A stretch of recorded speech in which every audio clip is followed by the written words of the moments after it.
les initiatives positives. Bonjour Jean-Z. Bonjour Lionel, bonjour Omblin. Bonjour. Ce matin, on parle intelligence artificielle et cicatrisation. Elle s'occupe de tout, cette intelligence artificielle, c'est quand même incroyable. C'est le drôle de mariage que tente de célébrer la start-up Pixhacker, fondée en 2019 avec le soutien d'un professeur et chirurgien plasticien du CHU de Strasbourg. Son objectif, développer une application permettant rien de moins que d'accélérer la cicatrisation. Alors dites-nous comment fonctionne cette application. Alors ça va moins vite que dans certains films de super-héros hollywoodiens comme Wolverine, Wolverine qui cicatrise très oui, vite. avec là, les griffes qui sortent de la main, il faut qu'il cicatrise vite. Là, ça va moins vite, ça se passe sur téléphone, c'est pour les professionnels. Et via une application, le médecin prend tout simplement en photo les plaies des patients. Il donne quelques informations clés sur le contexte de la blessure et grâce à un algorithme maison. Alors quand je dis algorithme ou intelligence artificielle, ici, c'est pas celle dont on parle le plus ces derniers temps, depuis 2 ans, et l'arrivée de ChatGPT, c'est pas une IA avec qui on discute.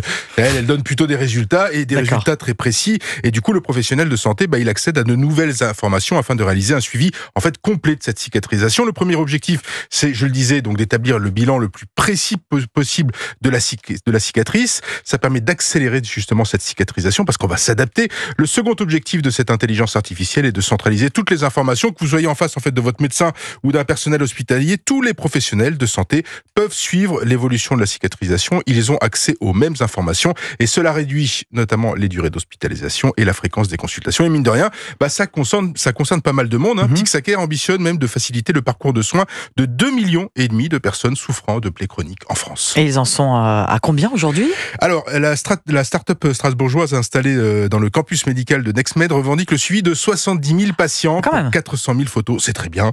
C'est pas 2,5 millions, mais c'est très bien. Et c'est pour ça qu'elle a réalisé une levée de fonds de 3 millions d'euros récemment pour continuer justement ce développement.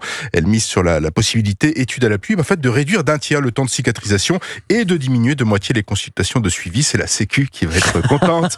Pixhacker qui espère devenir le leader européen du suivi de cicatrisation assisté par intelligence artificielle d'ici à 2030, avec en vue d'abord la validation réglementaire des algorithmes d'analyse, parce qu'il faut quand même les faire valider. Et puis ensuite, il y a le financement d'études cliniques pour mesurer l'impact de cette télésurveillance. Alors pourquoi tout ça ?